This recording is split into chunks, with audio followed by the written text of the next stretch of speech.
Hello மக்களே. எல்லாரும் எப்படி இருக்கீங்க? Hope everyone is. இந்த வீடியோல எதை பத்தி நம்ம பார்க்க போறோம் அப்படின்னு கேட்டீங்கன்னா, சவுக்கு சங்கர் அவர் பத்தி உங்களுக்கு எல்லாருக்கும் தெரியும் இல்லையா? அவர் வந்து ஒரு யூடியூப் சேனல் வச்சு நடத்துறாரு. அந்த யூடியூப் சேனலோட பேர் வந்து சவுக்கு மீடியா. சரியா? அந்த அவர் வந்து அப்படி நடத்துறப்ப அவர் நிறைய நாட்டுல நடக்கிற விஷயங்கள் எல்லாமே வந்து கொஞ்சம் வெளிப்படையா எல்லாமே சொல்லுவாரு. அதனால அவர் நிறைய டைம் வந்து கைது பண்ணியிருக்காங்க. நிறைய டைம் வந்து ஜெயிலுக்கு போயிட்டு வந்திருக்காரு. நிறைய டைம் வந்து எல்லாருமே கேள்விப்பட்டிருக்கோம் இல்லையா? அவர் வந்து கை கால் எல்லாம் உடைச்சு ஜெயிலுக்குள்ள எப்படி கை கால் உடைக்கிறாங்கன்னு தெரியுது. ஜெயிலா வந்துட்டு கை கால் எல்லாம் அவரை வந்து உடைச்சு அதுக்கப்புறம் ஹாஸ்பிட்டல்ல அட்மிட் பண்றதுக்கு வந்து பாத்தீங்கன்னா அவரை வந்து நிறைய பேர் வந்துட்டு எய்ட்ஸால பாதிக்கப்பட்டவங்க சொல்லி அது ஒரு உடலிய வந்து கிளப்பி விட்டு இந்த மாதிரியான நிறைய விஷயங்கள் வந்து அவரை பத்தி எப்போதுமே அவர் வந்து ஒரு வழக்குகளுக்குள் வாழ்க்கை வாழும் மனிதர் அவரு. அந்த மாதிரி இருக்கப்ப இப்ப வந்து எல்லாத்தையும் பீட் பண்ற மாதிரி ஒரு விஷயம் பண்ணிட்டாங்க. அவர் என்ன பண்ணிருக்காரு, போன டிசம்பர்ல வந்து பணியாளர்கள் வந்து பத்தி வந்துட்டு ஒரு வீடியோ வந்து சோசியல் மீடியால வந்து சொல்லியிருக்காரு. அது என்னன்னா, அதாவது கவர்மெண்ட் ரிலேட்டடா சொல்றாரு. காங்கிரஸ் தலைவர் செல்வ பெருந்தகை அவர் வந்து இந்த மாதிரி வந்து துப்புரவு பணியாளர்களுக்கான அதுல கூட அந்த வண்டி வாங்கி கொடுப்போம் இல்லையா, அதுல வந்து இருக்கிறதுல கூட ஊழல் பண்ணியிருக்காரு அப்படின்னு சொல்லிட்டு அவர் சொல்லியிருக்காரு. இதனால வந்து கொந்தளிச்ச எப்பன்னு பாத்துக்கோங்க, டிசம்பர்லயும் இது போன வருஷத்துல நடந்திருக்கு.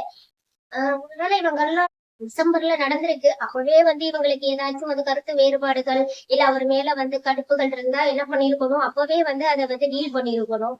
டீல் பண்ற விதமா டீல் பண்ணிருக்கணும். இப்படி தப்பாலாம் டீல் பண்ணக்கூடாது. அந்த மாதிரி டீல் பண்ணிருக்கணும். ஒருவேளை அப்போ வந்து அன்கான்சியஸ் ஸ்டேஜ்ல இருந்திருப்பாங்களோ, இல்லைன்னா வந்து கோமா ஸ்டேஜ்ல அந்த டைம் பீரியட் இருந்திருப்பாங்கன்னு நினைக்கிறேன். மறந்துருப்பாங்க போல. இப்பதான் கோமா தெளிச்சு வந்து அவருடைய வீட்டுல என்ன பண்ணிருக்காங்கன்னு கேட்டீங்க. அவர் வந்து வீட்டுக்கு வந்துட்டு வெளியில கிளம்பி போறப்ப அவரும் அவங்க அம்மாவும் மட்டும்தான் இருந்திருக்காங்க. அவர் வீட்டை விட்டு கிளம்பி போறப்ப 2 பஸ் வந்து அவருடைய தெருவுல வந்து நின்று பஸ் மாதிரி. அவர் என்ன பண்ணிருக்காரு, என்ன அது டிஃப்ரெண்டா இருக்கு, இந்த மாதிரி எல்லாம் வராது, ஏதோ கல்யாண நிச்சயதார்த்தத்துக்குலாம் போற மாதிரி இருந்திருக்கேன்னு சொல்லிட்டு அவர் வந்து சந்தேகத்தோடு தான் போயிருந்திருக்காரு.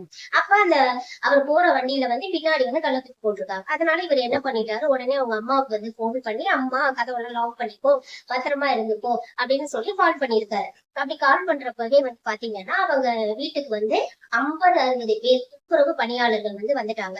வந்து துப்புரவு பணியாளர்கள்னு சொல்றாங்க. அவங்க உண்மையாவே வந்து துப்புரவு பணியாளர்களான்னு நமக்கு தெரியாது. ஏன்னா வந்து நம்ம எல்லாருமே எந்த தொழிலையுமே மதிக்கணும். முக்கியமா வந்து சொல்ல போனா துப்புரவு பணியாளர்களுக்கு ரொம்ப அவங்க எல்லாம் வந்து ரொம்ப ரொம்ப மதிக்கத்தக்கவர்கள். அவங்க செய்யற பணிகளா இருக்கட்டும், அதெல்லாம் வந்து எப்படி சொல்றதுனே தெரியல. நம்ம எல்லாம் நம்மளுடைய மனங்களையே வந்துட்டு அப்புறப்படுத்துறது எவ்வளவு யோசிக்கிறோம். அவங்க இந்த எத்தனை பேருடைய மனங்களை எல்லாம் எடுத்து நம்ம நாட்டையே வந்து சுத்தமா வச்சிருக்காங்க. நம்ம எல்லாரும் இன்னைக்கு கைஜிலாம் இருக்கோம்னா அது காரணமே அவங்கதான். அவங்களுக்கு எல்லாம் எவ்வளவு கிரேட் சல்யூட் பண்ணணும். ஆனா துப்புரவு பணியாளர்கள்ங்கிற பேர்ல 50-60 பேர் வந்திருக்காங்க. அந்த அவங்க உண்மையாவே துப்புரவு பணியாளர்களா இல்ல வந்து அவங்க வந்து ஏவப்பட்ட மனிதர்களான்னு தெரியல.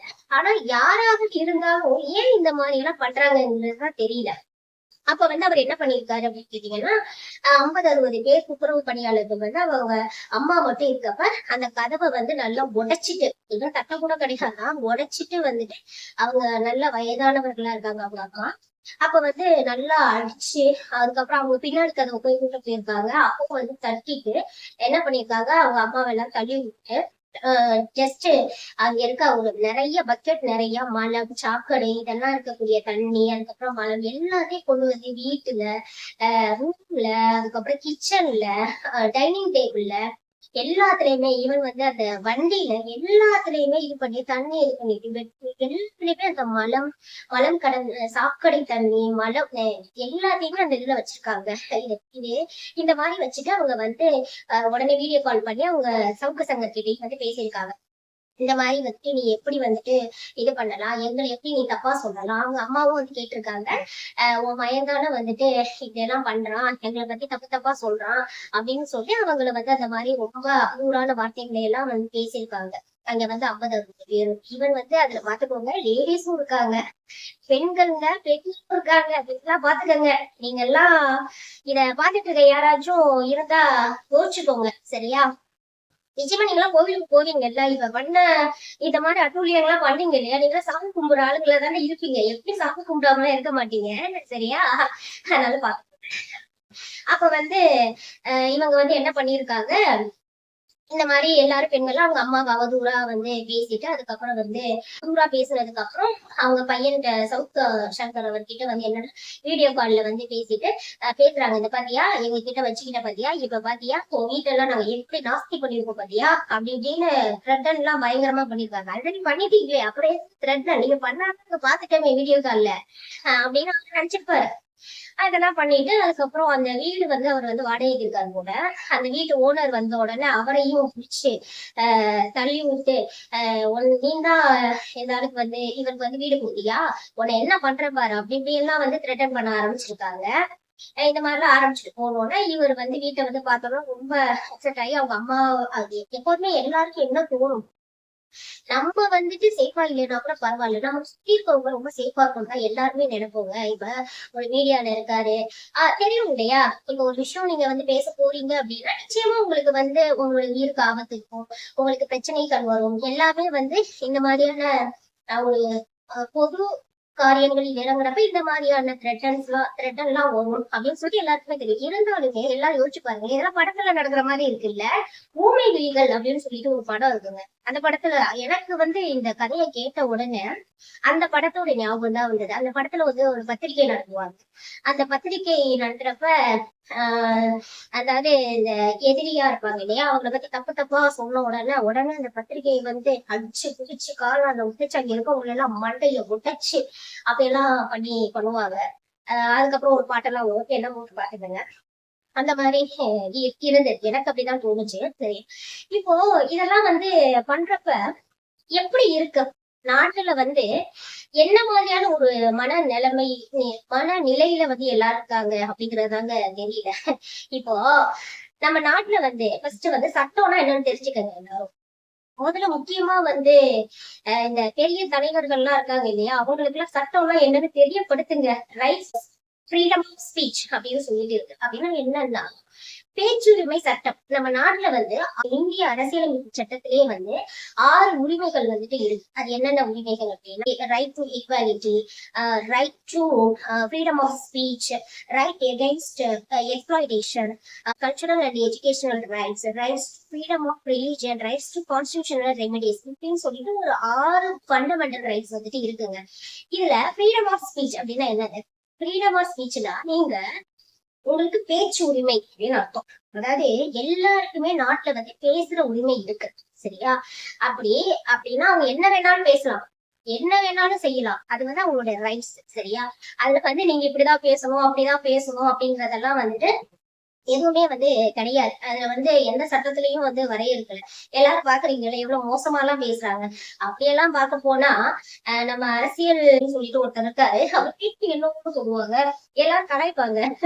இப்ப சிவா கிருஷ்ணமூர்த்தி ஒரு பேரு. ஓகே, அந்த ஐயா வந்து ரொம்ப அழகான பேச்சு பேசுவாரு.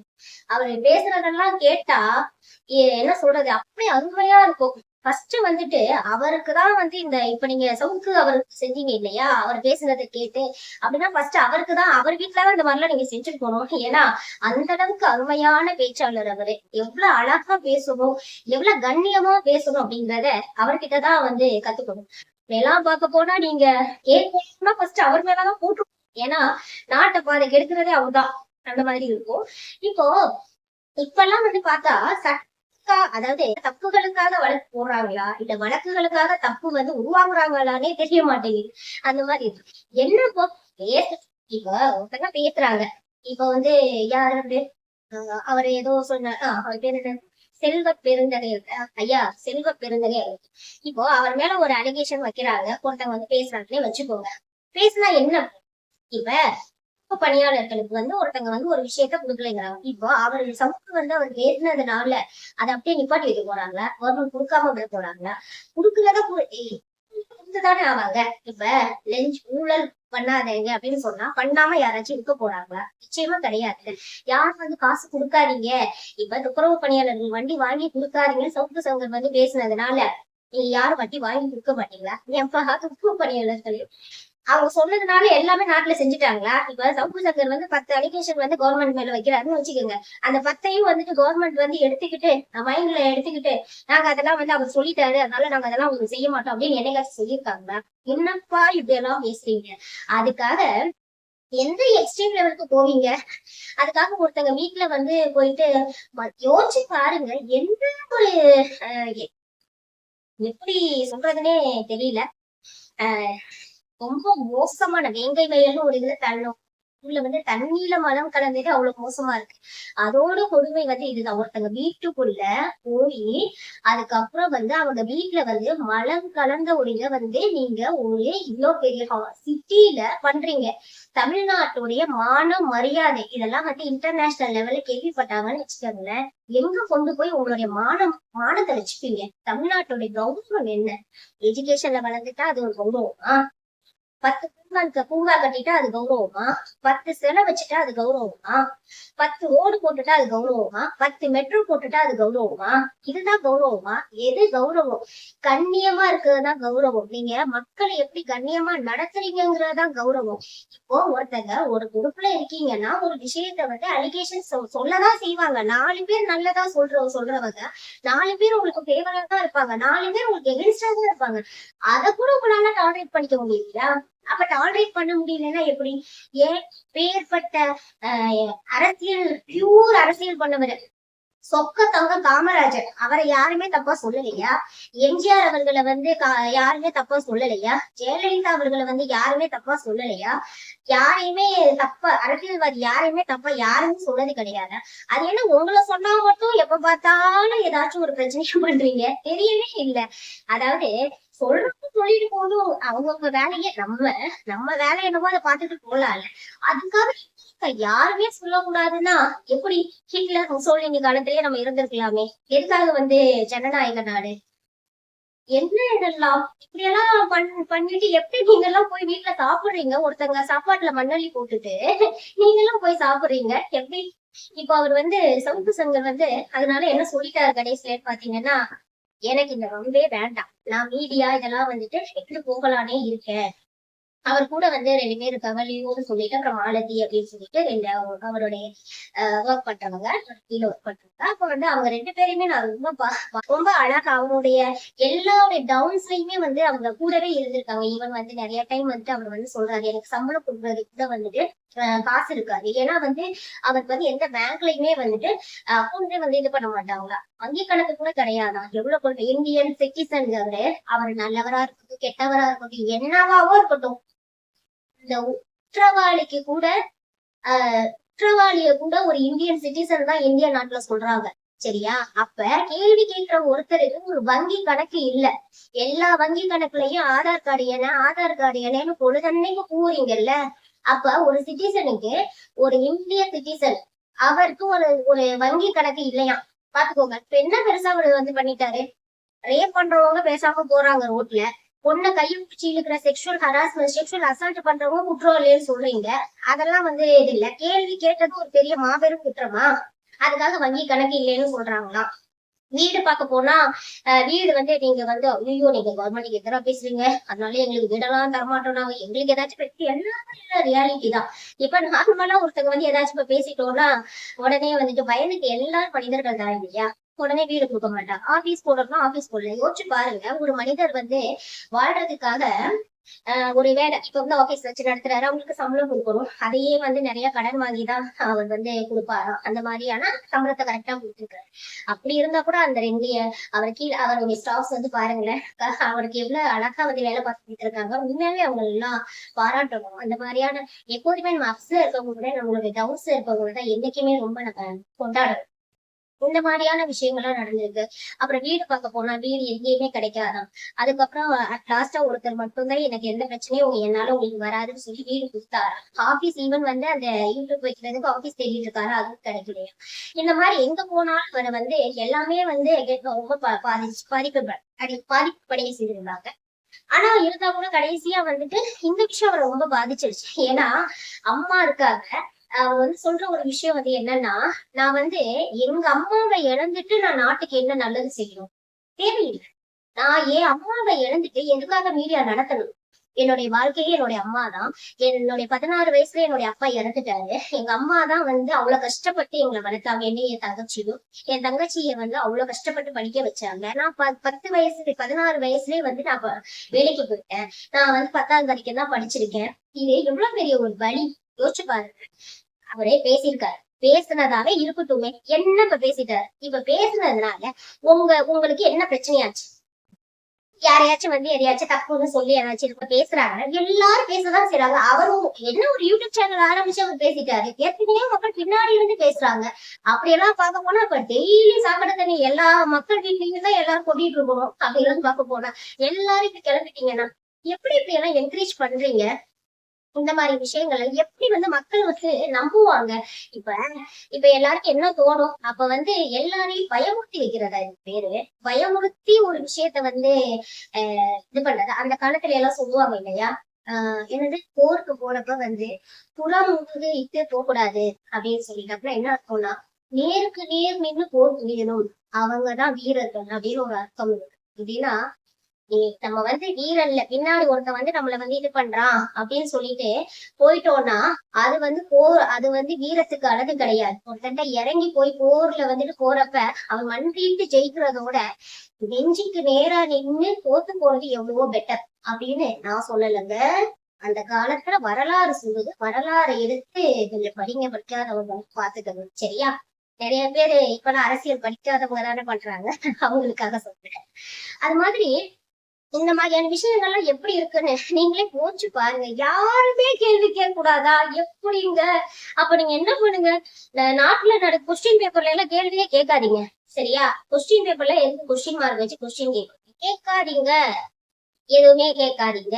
கேட்டாதானே உங்களுக்கு பிரச்சனை. இப்ப கேள்வின்னு ஒரு விஷயத்த நீங்க வைக்கவும் தானே நாங்க எல்லாருமே கேள்வி கேட்கிறோம். கேள்வி தூக்கிடுங்க. ஒரே பதில் மட்டும் வச்சுக்கோங்க. அந்த பதிலும் நீங்களே டிஃபால்ட்டா பிக்ஸ் பண்ணி வச்சிருக்கீங்க, அப்படியே வச்சுக்கோங்க. ஈஸியா போயிடும். எதுக்கு கேள்வி கேட்டுக்கிட்டு? ஆமா.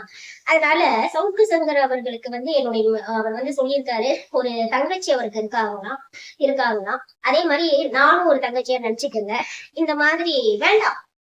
வாழ்க்கையில மனுஷங்க வாழ்றதே வந்துட்டு கொஞ்ச காலம். அதுல உணவு, உடை, இருப்பிடம் இது மூணு ரொம்ப ரொம்ப முக்கியம். இப்ப நாட்டை வந்து திருத்துற அளவுக்கெல்லாம் நம்ம இல்ல. மக்கள்லாம் வந்து இப்ப 4 நாள் சவுக்கு சங்கர் அவங்கள ஞாபகம் வச்சுப்பாங்க. 5ஆவது நாள் மறந்துடுவாங்க சரியா? அதனால உங்க ஃபேமிலியை நீங்க பாருங்க. இந்த மீடியா ஆரம்பிச்சு இதெல்லாம் இது பண்ணி நாட்டை திருத்தி ஒன்னும் யாரும் இங்க யாரும் திருந்தவும் போறது இல்லை. யாராலையும் யாரையும் திருத்தவும் முடியாது. அதனால இதெல்லாம் பிராக்டிஸ் ஆயிடுச்சு. இதெல்லாம் இப்படித்தான் டிஃபால்ட்டா செட் ஆயிடுச்சு. அதனால உங்க ஃபேமிலிய பாருங்க. இனிமே வந்து இருக்கக்கூடிய காலங்கள்ல வந்து உங்க அம்மாவை நல்லபடியா பாத்துக்கோங்க. உங்க அம்மாவுக்கு ஹாப்பினஸ், உங்க அம்மாவுக்கு வந்து ஹாப்பினஸ் கொடுங்க. முடிஞ்ச வரைக்கும் நிம்மதியான வாழ்க்கை வாழுங்க. இந்த மாதிரியான விஷயங்கள்ல இருந்தா இந்த மாதிரி வந்து இதெல்லாம் வந்து நெகட்டிவிட்டின்னு தான் நான் சொல்றேன். ஏன்னா ஒரு நிம்மதியா வாழ முடியல. நீங்க சொல்ற மாதிரி ஒரு பேரண்ட் அம்மா தான் முக்கியம். அம்மாவை மீறி ஒரு விஷயம் பண்ணி அப்படி நாட்டு திருத்தணும்னு யாருக்கும் அவசியம் கிடையாது. ஆளாளப்பட்ட காமராஜரையே தோக்கடிச்ச மண்ணு நம்மலாம் வெட்கப்படணும். அதுக்கு ரொம்ப ரொம்ப வெட்கப்படணும். ஆளாளப்பட்ட தங்கம் ஒரு காமராஜருங்கிறது அரசியல் தலைவர்களின் தங்கமான ஒரு மனிதர். அப்புறம் மாதிரி எல்லாம் இனிமே ஒரு அரசியல் தலைவர் வந்து வர வாய்ப்பே கிடையாது. இனிமே எந்த யுகத்திலையும் வர முடியாது. அப்பேற்பட்ட காமராஜரையே தோற்கடிச்ச நாடு நம்ம நாடு. அப்படி இருக்கப்ப நம்ம எல்லாம் ஏமாத்துறோம். நீங்களாம் ஏமாத்துறோம். நீங்க சொல்லி கேட்க போறாங்களா? நீங்க சொல்லி திரும்ப போறாங்களா? உங்க ஃபேமிலியை பாருங்க, உங்க ஹாப்பினஸ் பாருங்க. அதுக்கப்புறம் வந்து உங்க வேலையை பாருங்க. ஏன்னா இந்த மக்கள் எல்லாம் எல்லாருமே வந்து நானும் தான் சேர்த்துதான் சொல்றேன். நாங்கெல்லாம் வந்து உங்களுக்கு சாப்பாடு கொடுப்போம். நீங்க உழைச்சாதான் உங்களுக்கு சாப்பாடு. நீங்க உழைச்சாதான் உங்க ஃபேமிலிக்கு சாப்பாடு. எல்லாரும் வந்து வீடு கூட கொடுக்க முடியும்னு சொல்றாங்க. அப்படின்னா எவ்வளவு பெரிய போராட்டமா இருக்கும் அந்த வாழ்க்கை. எப்படி ஒரு மனிதர்களுக்கு நம்ம வீட்டுல வந்து அந்த மழைக்குலாம் வந்து போட்டு எப்படி தோணும்? யோசிச்சு பாருங்க. எப்படி இருக்கும் அந்த ஒரு மன நிலைமை.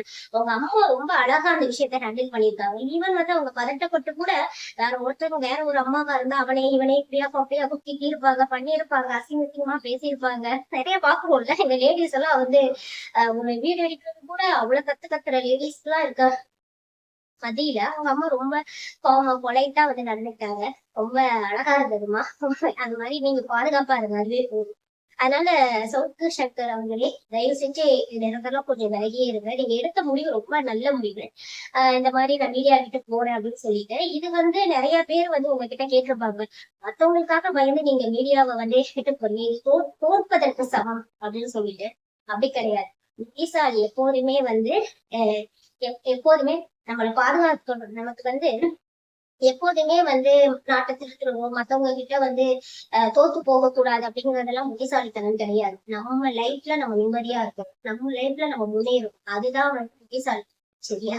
பின்னாடி இருந்து அடிக்கிற ஒருத்தங்கள்ட்ட தோத்து போறது எவ்வளவு பெட்டர். நேருக்கு நேர் நின்று ஒருத்தங்களை வந்து ஜெயிக்க முடியாம இருக்கிறப்ப பின்னாடி இருந்து அடிச்சு நம்ம தோத்து போறதுங்கிறது எவ்வளவோ பெட்டரான ஒரு விஷயம் தான். அத அவங்களுக்குன்னு ஒரு வாழ்க்கை இருக்கும் இல்லையா? அந்த லைஃப்ல உங்க அம்மாவை ஹாப்பியா வச்சுக்காங்க. அதுவே போதும்னு நினைக்கிறேன். ஏன்னா நான் சொல்லிடலாம், நான்லாம் எனக்கு இருக்கிறதே கொஞ்சம் அறிவுதான். நான் சொல்லியெல்லாம் உங்களுக்கு எல்லாருக்கும் வந்து இது பண்ணணும்னு அவசியம் கிடையாது. மக்களை பார்த்துக்க மக்களுக்கு தெரியும். இன்னைக்கு எங்களுக்கு எல்லாம் இப்படிதான் டிஃபால்ட்டா இப்படிதான முடிவு ஆயிடுச்சு இல்லையா? நாங்களாம் பிராக்டிஸ் ஆகிட்டோம் இந்த மாதிரியான விஷயங்களுக்கு. ஓகே இப்படிதான்ப்பா ஏன்னா எல்லாருக்கும் வேலை இருக்கு இல்லையா? எல்லாரும் ஃபேமிலியை பார்க்கணும், எல்லாருக்கும் பண்ணணும். உட்காந்து எல்லாருக்கும் வந்து இப்ப எனக்கு கூட தான் நாட்டை திருத்தணும், ஐஏஎஸ் ஆகணும் அப்படிலாம் ஆசை இருக்கும். அதுக்காக இதெல்லாம் நடந்துருமா? நடக்காது இல்லையா? போனோன்னு யாராச்சும் வந்து போட்டு தள்ளிடுவாங்க. அதனால நீங்க உங்க ஃபேமிலியை பாருங்க, நல்லா இது பண்ணுங்க. ஓகே. உங்க அம்மாவுக்கும் நல்ல என்ன சொல்றது தைரியத்தை கொடுங்க. இந்த மாதிரியான விஷயங்களுக்கு கொஞ்சம் இது பண்ணுங்க. Thank you all. பாய்.